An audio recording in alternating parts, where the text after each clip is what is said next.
Hi guys, welcome back to Triforce.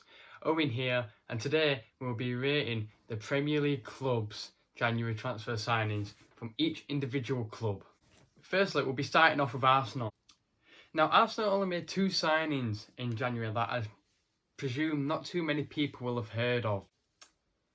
The first signing goes by the name of Lino Sousa. Now, I don't think too many people will know about him due to the fact he's an under-18s youth player who has joined from West Bromwich Albion on an undisclosed fee.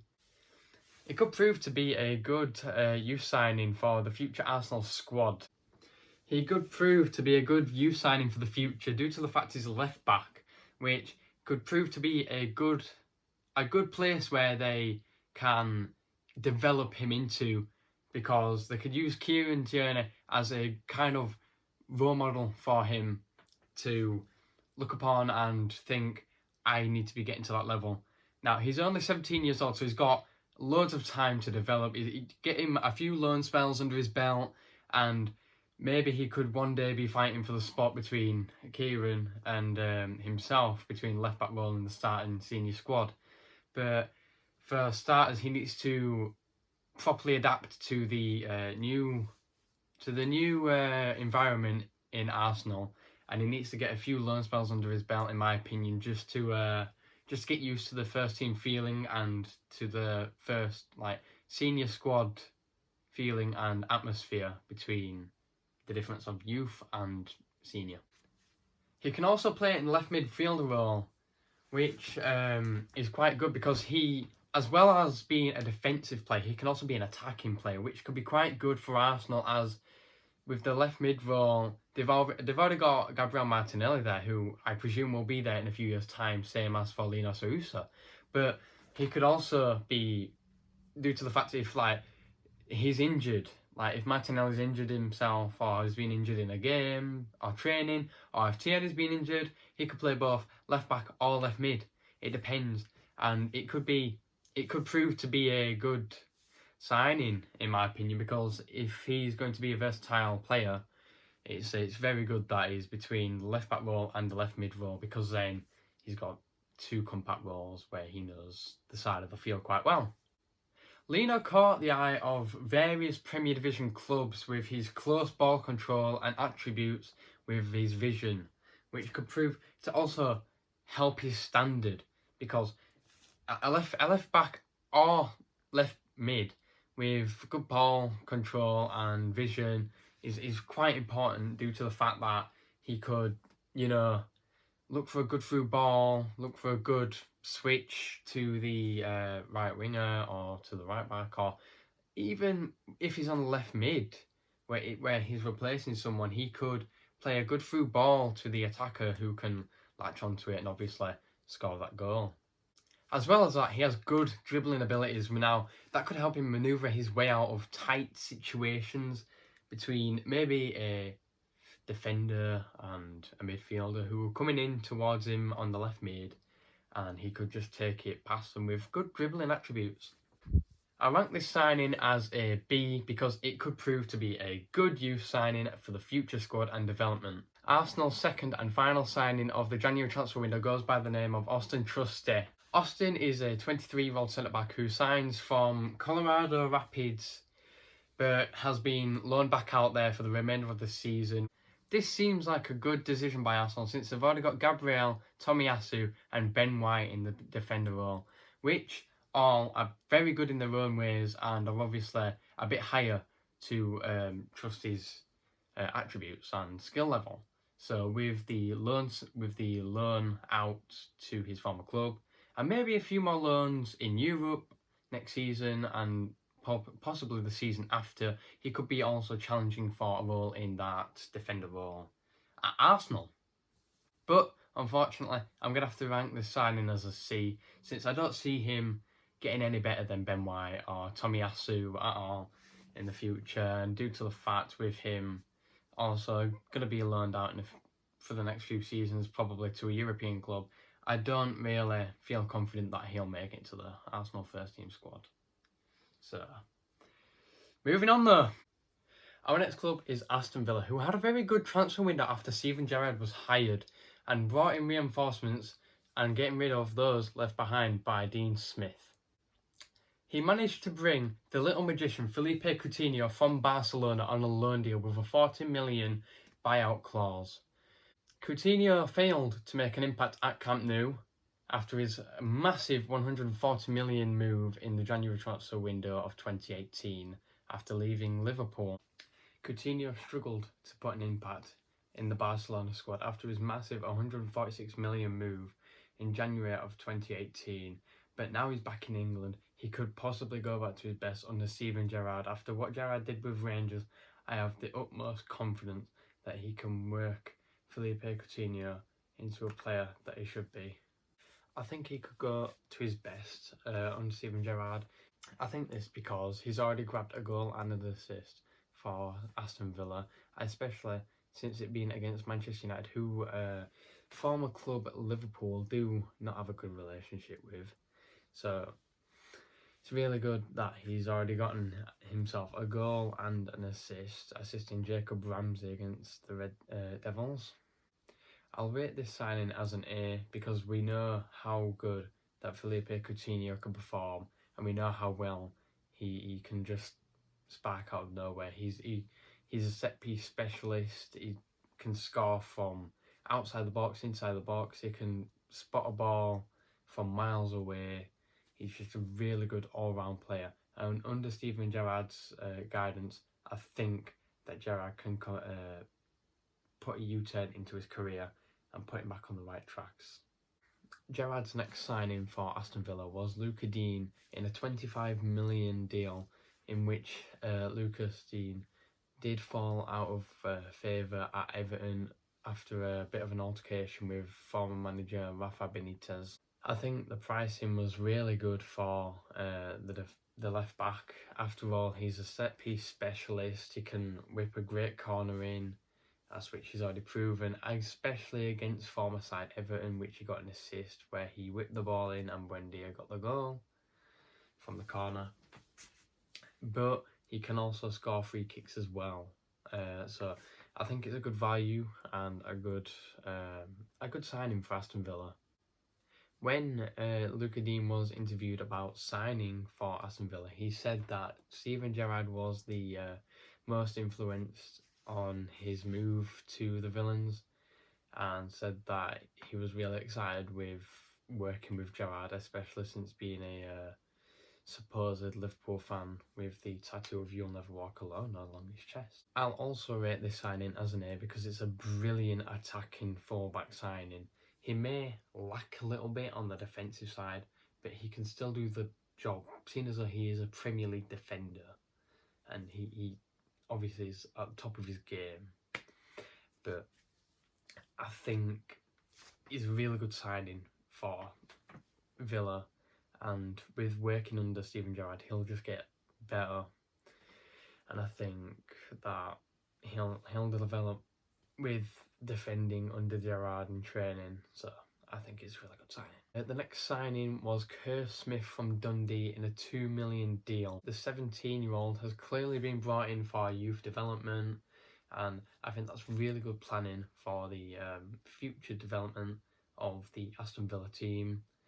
So I think with signing youth players, if you see the potential in them, that they could become a first-team player, is a really good signing. But unfortunately, I'm gonna have to rank him as a C, as I don't know all too much on this player, unfortunately.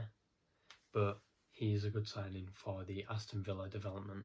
Their next signing was the loan signing of Robin Olsen from AS Roma, who had previously spent the first half of the season on loan at Sheffield United.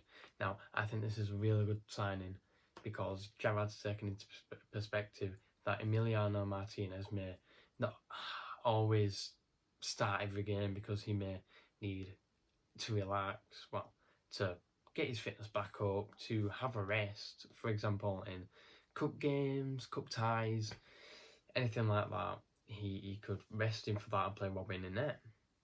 So it's very good thinking on Gerrard on this behalf. So I think it's a good signing with having a backup keeper in case he also gets injured.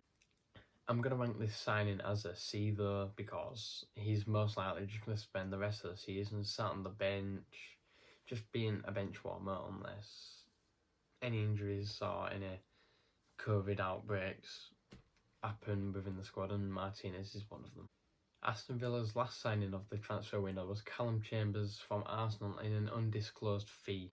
Now, I think this is a decent signing given that Chambers is 27 years old, so he'll have some experience in the Premier League with having played for Arsenal for a few seasons prior.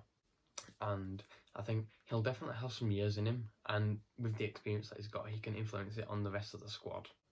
I'm also going to rank this signing as a C because he's not exactly the best defender, but he'll do the job as a rotational defender in my opinion. Moving on, we have Brentford FC. Now, Brentford only made 2 signings this January transfers window, so it's going to be quite a short analysis on their 2 players that they signed, but we'll get into it. Their first signing was Jonas Lossell on loan from FC Midtjylland. Now, I think this is a good signing, as Raya may not be Premier League quality in Brentford's view. So, signing a player who's previously played in the Premier League with Huddersfield Town, it could be a smart move for them, since he has experience already, and he's a great keeper with the flexibility and agility he has in net to make the saves that save the team from conceding. It's quite incredible. So with that being said, I will rank this signing as a B. Their last signing of the transfer window was former Spursman Christian Eriksen. Now, this is a very good signing, as we all know that Christian Eriksen is a very good set-piece specialist. But unfortunately, with having a cardiac arrest in Euros, he had to be released on his contract from Inter Milan because they do not allow an ICD in the Serie A. But in the Premier League, they do. So Brentford obviously taking up the opportunity, have signed him, and I think this is a good signing because he can really, really be a good player on his day, especially when he used to be at Spurs. He was a brilliant player. He just great vision, great agility, and especially when he shot, he had some brilliant shots on him. So I think he could definitely do the job for Brentford. So with that being said, I will rank Eriksen as an A because he's a very, very good player, and he could definitely do the job in the midfield, and especially under Thomas Frank, he will be very happy to work with Eriksen. So I think that Eriksen will definitely be starting for them throughout whenever he's fit. I think he'll definitely be playing for them whenever he's got the chance, and whenever he's got his fitness back up, he'll be on that starting lineup sheet no matter what. I doubt he won't be on that sheet if he's not fit. Next up, we have Brighton, who only made 2 signings in the January transfer window as well. We have Kasper Kaczlowski from Pogoń Szczecin on an undisclosed fee. Now, I do not know too much about this player, but he could be a good player. Kasper is a 18-year-old midfielder who's been loaned out to Union SG for the remainder of the season. He is a Polish 18-year-old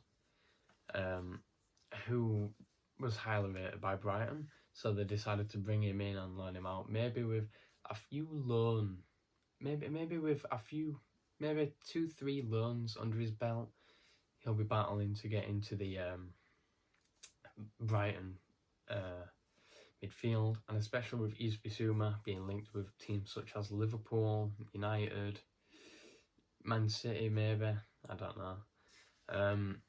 But with him being linked with those teams, they've made a very good signing with possibly securing a replacement for Yves Bissouma. I'll rank this signing as a B because if he does develop in the way that Brighton want him to under the loans that they may put him out on, he could be a very, very good replacement for Yves Bissouma. Their next and last signing was Denis Unzav from Union SG in a 5.8 million deal. Now, after signing the forward, they put him back out on loan to Union SG for the remainder of the season. This could be a good signing for Brighton, as he's still only 25 years old. So he's still just about to reach his prime, so he's obviously still going to be agile, have the pace and stamina to run against the defence and obviously head the ball. With this signing, he could also prove to be a challenger for the first team squad against Neal Maupay, who could possibly leave with the form that Neal Maupay can be in sometimes, scoring goals for fun. It wouldn't surprise me if he has clubs interested in him in the summer transfer window. I'll rate this signing as a B because he could be a good goal scorer in the Premier League, but he'll definitely have to hit the ground running. Now we move on to Burnley, who only made one signing of the January transfer window, and that signing was Wout Weghorst on a 3.5-year deal for a fee of 12 million. Now, I feel this is a very good signing for Burnley, as he's quite a tall target, and with the right service, he can definitely get his head on the ball. With his 6'6" height, him scoring headers shouldn't be a problem at all, especially with the right ball into the box. I think if the 29-year-old can keep them up, I will rank this signing as an B for now. But if he scores and helps them stay up with vital goals, it will definitely be an A. Next up, we have Chelsea, who didn't make any major signings in the January transfer window for their senior squad, but they did make 2 youth signings, who could prove to be a good gamble between these two youth players. The first player goes by the name of Travis Acomia, who signs from Watford on a free transfer. The 16-year-old centre-back is highly tipped to be a wonder kid, and that could be very, very good for Chelsea, as if they've gotten a new centre-back, it could prove to be a very, very good signing, as they need reinforcements in that centre-back role with both Andreas Christensen and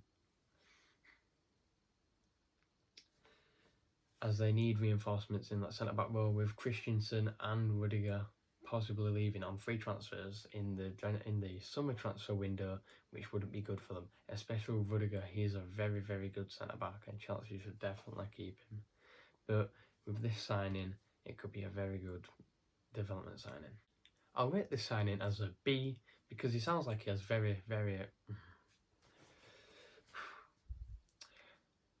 I'll rate this signing as a B because he sounds like he has some qualities to him, and he's a young player, so he's definitely one to watch out. Their next and last signing was Dylan Williams from Derby on an undisclosed fee.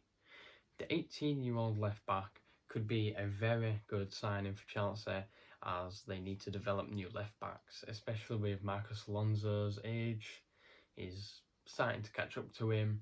So with this new left back, he could be a good challenger for Chilwell in the left back role.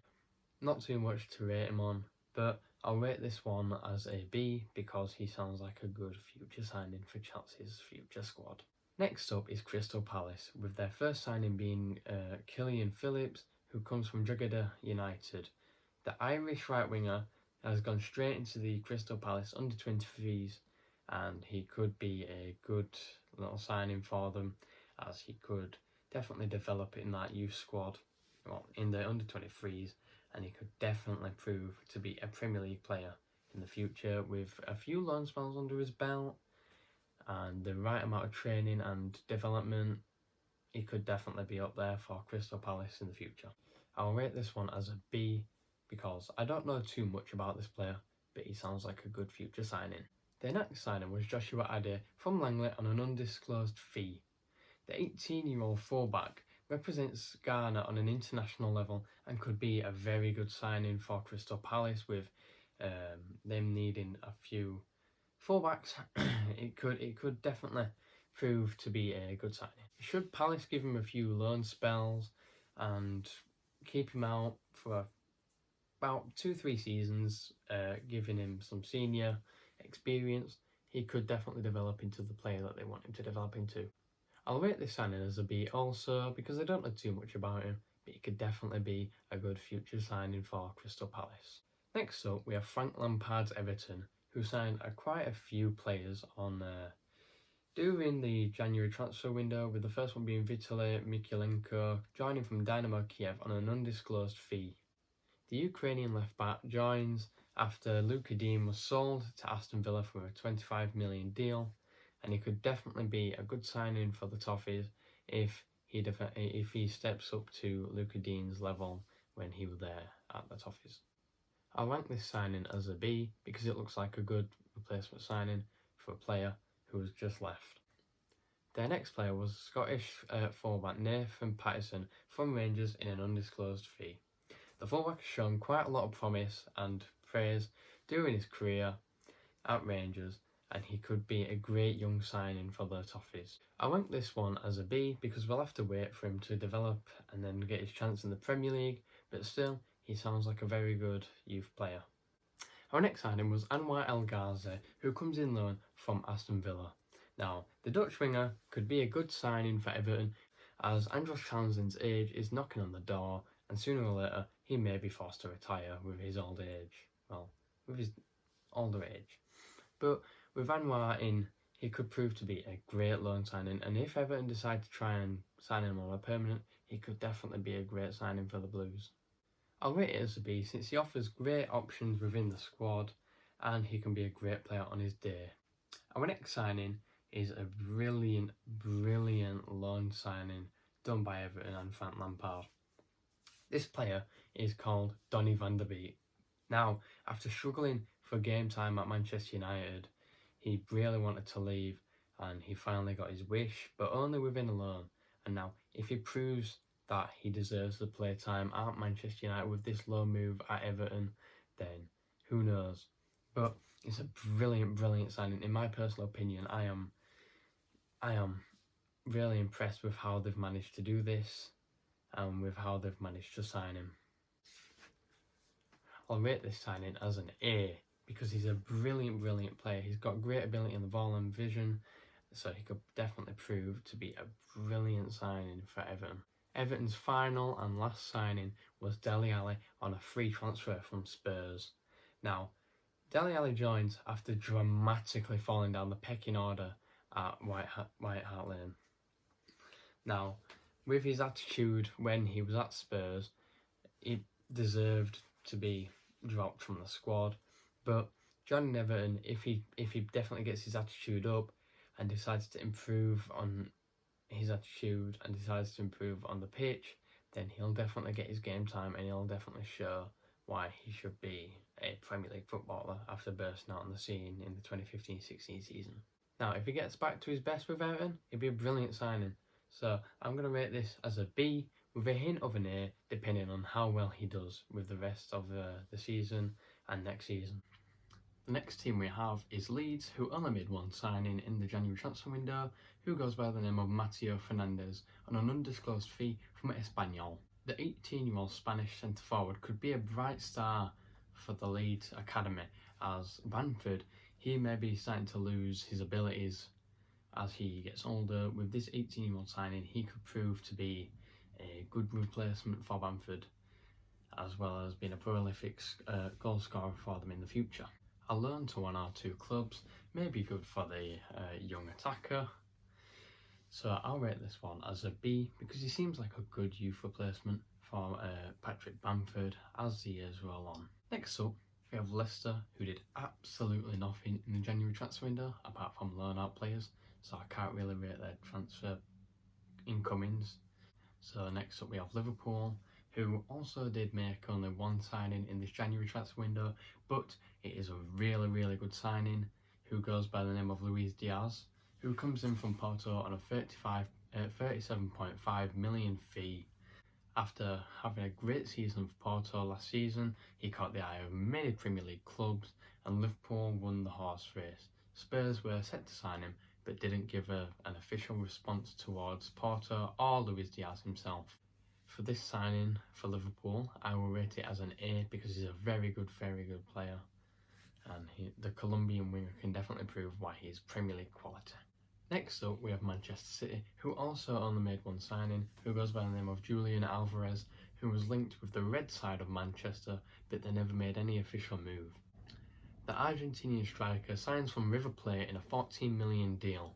Now, I think this could be a great signing for City, since losing Sergio Aguero to Barcelona, who is sadly now retired after heart problems, this could be a great replacement, and he could definitely prove that he could be Aguero's level in the future with maybe a few star loans. Man City did loan him back out to other players until the end of the season, so hopefully he scores some goals for them and definitely proves that he can do it for Manchester City in the Premier League. I'll rate this as an A, since the 22-year-old has time to develop and adapt to the Premier League. Hopefully he becomes a great player. Next up we have the red side of Manchester, whom also made no signings, as well as Leicester, and only loaned players out like Tuanzebe and Donny van der Beek and Anthony Martial, who they could all use this season, but it's their choice. Our next club is Newcastle. Now, after being taken over and hiring Eddie Howe as a manager, they decided to splash out the cash and make a few good signings. Their first signing was English right-back Kieran Trippier from Atletico Madrid in a $12 million deal. Now, I think this is a good signing for the Toons, as he's just come back off of winning a league with Atletico Madrid, so he could definitely help Newcastle out in the right-back role. But after going into his 30s, I feel like he won't be there for too long. After all, age may catch him up sometime soon, so I'll rate it as a B, because he's a great player and he's versatile, but his contract won't be too long with his age. Newcastle's next signing was Chris Wood from Burnley. After meeting their $25 million release clause for Wood's contract, he decided to sign for the Toons in a $25 million deal, who will stay there until the summer of 2025. My mistake, it is until the 2024 summer. Now, I think my only issue with this deal is how much they've paid for him. Now, I don't see him as a 25 million striker at all.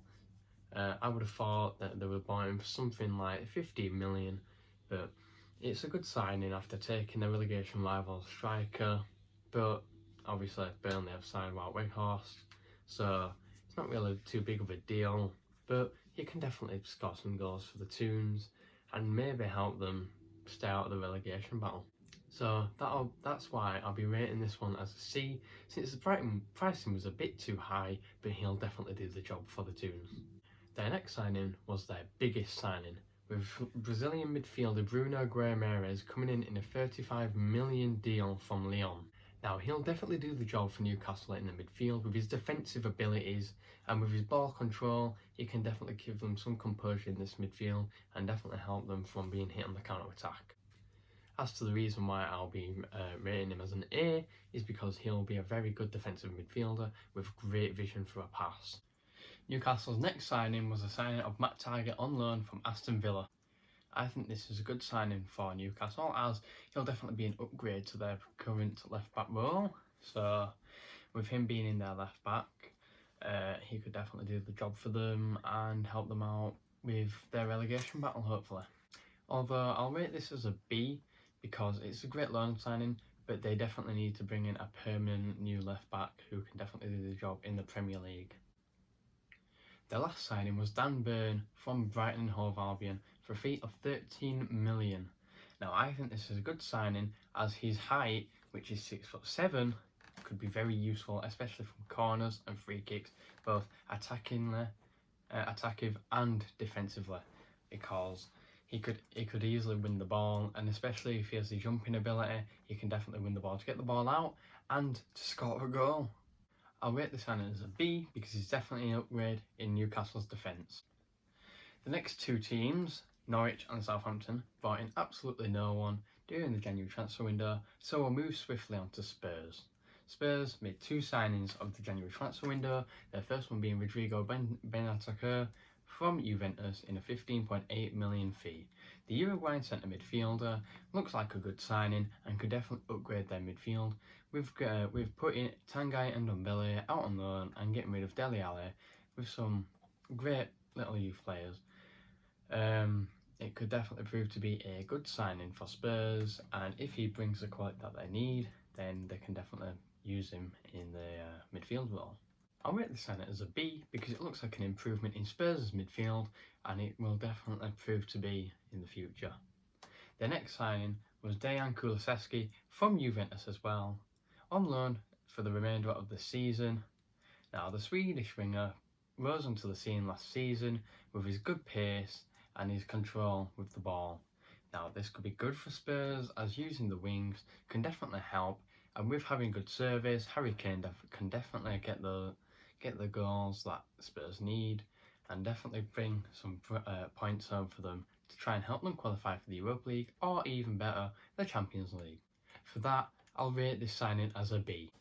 Next up we have Watford, who signed Maduka Okoye from Sparta Rotterdam on an undisclosed fee, but he's been sent straight back out on loan to his former side for the rest of the season.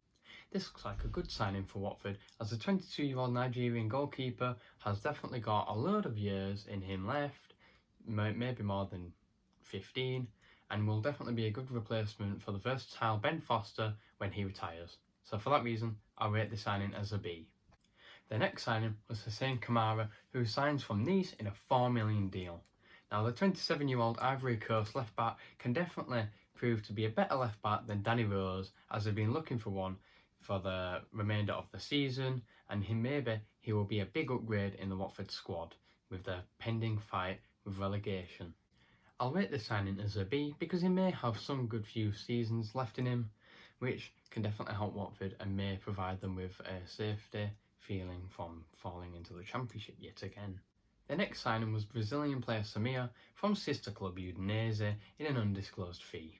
Samir is a 27-year-old Brazilian centre-back who may be able to do it in the Premier League in my opinion, but I don't see him doing that. I don't have any confidence in him at all, so I'm going to rate it as a C, since they've already got an alright defence, but it has been dodgy this season, so possibly he could bring in some good reinforcements for the squad. The next signing was Edu Kuyembe from Kashupen on an undisclosed fee. The 23-year-old international joins Watford in the middle of an alright season for him. He's helped his former club go up to 12th in the Belgian First Division. I'll rate this as a B because he seems like a good midfielder and could definitely work within Watford's squad, but he'll definitely need to prove himself beforehand. Their last signing was Samuel Kalu from Bordeaux on an undisclosed fee.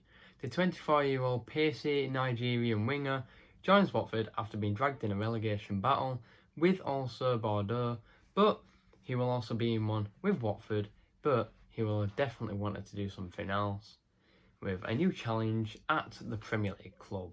So far this season, he's grabbed 1 goal and 1 assist, but he'll definitely need to improve. Demons, those numbers aren't that high for a player that he should be scoring and assisting. I'll rate this signing as a C, since he's got some good pace, but he'll be challenging Ismail Sarr for the starting role, and I don't see that happening. Last but not least, we have West Ham, who grabbed one signing, who was a youth player who goes by the name of Callum Marshall, joining from Linefield on an undisclosed fee. The 17-year-old midfielder joins up with the West Ham youth squad and could definitely prove to be a good signing for the future. With his youth and with his abilities, he could definitely develop into a Premier League midfielder for West Ham. I'll rate this signing as a B because it seems like good future planning for the West Ham squad, who are already flying high. With that being said, that will wrap it up for today. Thank you for watching. This has been Owen. Make sure to leave a like and please subscribe. I'll see you next time.